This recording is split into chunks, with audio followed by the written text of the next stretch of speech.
Kemudian jadi mentaati Rasulullah, meneladani Rasulullah, ini hukumnya wajib. Hukumnya wajib dan mutlak, taat kepada beliau mutlak. Karena apa? Karena termasuk taat kepada Allah. Taat kepada Rasulullah termasuk taat kepada Allah. Dan umat Islam akan dijamin masuk surga apabila mereka taat kepada Rasulullah. Dalam hadis yang sahih yang diriwayatkan oleh Imam Bukhari, Nabi bersabda, "Kullu ummati yadkhuluna al-jannah illa man aba." Qila wa man ya'ba ya Rasulullah? Qala man ata'ani dakhala al-jannah wa man asani faqad aba. Nabi SAW bersabda, setiap umatku akan masuk surga kecuali yang enggan. Sahabat bertanya, siapa yang enggan ya Rasulullah? Orang yang taat kepadaku maka dia akan masuk surga. Orang yang tidak taat berarti dia enggan masuk surga. Yang tidak taat berarti dia enggan masuk surga. Hadis sahih riwayat Bukhari. Jadi wajib taat kepada Rasulullah mutlak. Sami'na wa ata'na. Dan orang yang tidak taat kepada Rasulullah akibatnya fatal. Di zaman Nabi ada orang yang makan, minum dengan tangan kiri, kata Nabi, tangan kanan. Saya tidak bisa. Orang sekarang bilang kidal, kebot, nggak bisa. Kalau gitu kamu tidak akan bisa mengangkat tanganmu. Nggak bisa, kaku tangannya. Jadi akibatnya fatal. Bagi orang yang tidak taat kepada Rasulullah akibatnya fatal. Begitu juga kejadian waktu perang Uhud. Kekalahan perang Uhud karena pasukan Rumat, bagian pemana, tidak taat kepada perintahnya Rasulullah untuk tetap di atas bukit Uhud. Mereka turun sehingga kalah. Dan masih banyak lagi yang lainnya. Jadi untuk taat kepada Rasulullah ini wajib, mutlak. Tidak boleh kita menyalahi perintah Rasulullah. Umat Islam diberikan kehinaan, dikuasai kehinaan. Karena apa? Karena mereka tidak taat kepada Rasulullah. Wa ju'ila dhillatu was-sagharu 'ala man khalafa amri. Kata Nabi, dijadikan kehinaan dan kerendahan bagi orang-orang yang menyalahi perintahku. Kemudian yang ketiga sebagai syahadat Muhammad Rasulullah ini konsekuensinya dan merupakan hak Nabi Muhammad membenarkan apa yang beliau sampaikan. Kita wajib membenarkan apa yang beliau sampaikan. Selama riwayatnya sahih, kita wajib benarkan. Tidak boleh kita tolak dengan akal kita. Gak boleh kita tolak dengan perasaan kita. Tidak boleh kita tolak dengan situasi dan kondisi. Tidak boleh kita tolak dengan yang lainnya. Wajib kita membenarkan apa yang beliau sampaikan. Karena apa yang beliau sampaikan adalah wahyu. Wa ma yantiqu 'anil hawa in huwa illa wahyu yuha. Wa ma yantiqu 'anil hawa. Beliau tidak berkata dari hawa nafsunya. In huwa illa wahyu yuha. Tidak lain melainkan wahyu yang diwahyukan kepada beliau. Kemudian yang keempat, menjauhkan apa yang beliau larang. Menjauhkan apa yang beliau larang. Jadi apa yang dilarang Rasulullah itu kita tinggalkan. Apa saja. Dan larangan yang paling besar, perhatikan, larangan yang paling besar yang Rasulullah larang umatnya syirik. Perintah yang paling besar tauhid, larangan yang paling besar adalah syirik, menyekutukan Allah. Makanya kita ingatkan terus umat ini jangan sampai mereka jatuh dalam perbuatan syirik. Jadi apa yang dilarang itu dijauhkan. Dan Allah SWT berfirman dalam surah Al-Hasyr surah 59 ayat 7, "Wa ma atakumur rasulu fakhudhuhu wa ma nahakum anhu fantahu wattaqullaha innallaha syadidul iqab." Allah berfirman, apa saja yang datang kepada kamu dari Rasul kamu ambil, yang dilarang kamu tinggalkan. Bertakwalah kalian kepada Allah, dan Allah itu sangat keras siksaannya. Allah sangat keras siksaannya. Makanya yang dilarang tinggalkan, semua yang dilarang. Apakah itu syirik,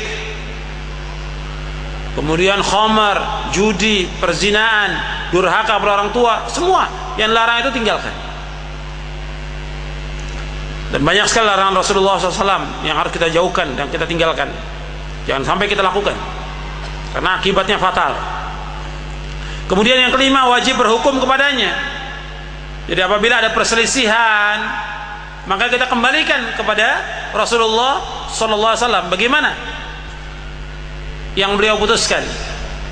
Sebagaimana Allah berfirman dalam surah An-Nisa ayat 59, ya ayyuhalladzina amanu athi'ullaha wa athi'ur rasula wa ulil amri minkum fa in tanaza'tum fi syai'in farudduhu ila Allahi war rasul in kuntum tu'minuna billahi wal yawmil akhir dzalika khairun wa ahsanu ta'wila.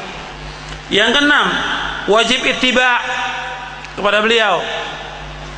Kita wajib untuk ittiba, mengikuti beliau. Sebagaimana Allah berfirman dalam surah Ali Imran ayat 31, qul in kuntum tuhibbunallaha fattabi'uni yuhibbukumullah wa yaghfir lakum dzunubakum wallahu ghafurur rahim. Katakanlah, seandainya kalian cinta kepada Allah, ikuti aku, niscaya Allah akan cinta kepada kalian. Allah akan menghapuskan dosa-dosa kalian dan Allah Maha Pengampun lagi Maha Penyayang. Jadi kalau umat Islam ini mengatakan cinta kepada Allah, ikuti Rasulullah, ikuti ittiba. Kita wajib untuk ittiba kepada Rasulullah. Nanti untuk ittiba saya akan jelaskan lagi lebih panjang. Yang ketujuh salawat. Dianjurkan kita untuk mengucapkan salawat kepada beliau. Sebab Allah berfirman dalam surah Al-Ahzab surah 33 ayat 56, innallaha wa malaikatahu yusalluna 'alan nabi ya ayyuhalladzina amanu sallu 'alaihi wa sallimu taslima. Sesungguhnya Allah dan malaikatnya salawat kepada Rasulullah. Allah dan malaikatnya salawat. Wahai orang beriman, hendaklah kalian salawat kepada beliau. Jadi salawat kepada Rasulullah ini diperintahkan oleh Allah, diperintahkan juga oleh Rasulullah sallallahu alaihi wa ala alihi wasallam.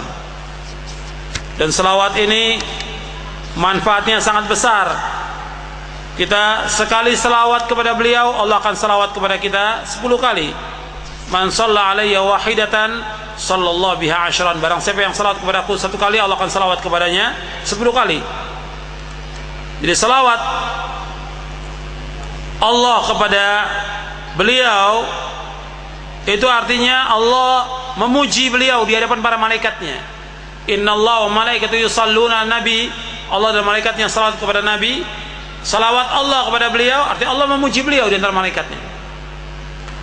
Adapun salawat malaikat dan umatnya memohonkan ampun bagi beliau sallallahu alaihi wasallam.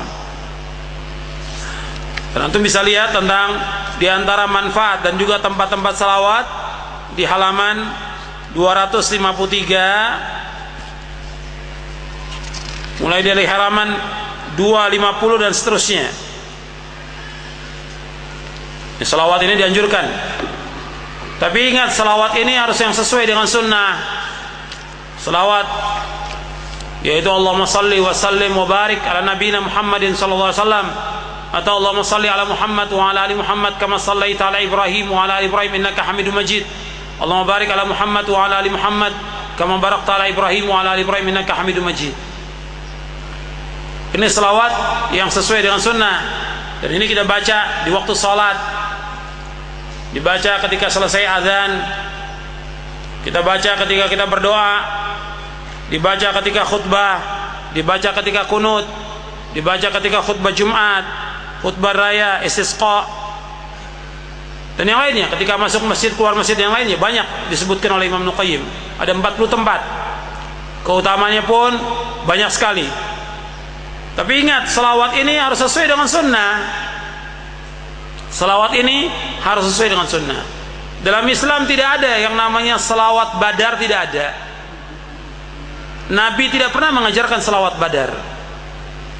Nabi nggak pernah mengajarkan salawat nariyah, salawat al-fatih, salawat munjiat, salawat segala macam banyak dibuat oleh manusia yang tidak dicontohkan oleh Rasulullah SAW dan tidak dilakukan oleh para sahabatnya.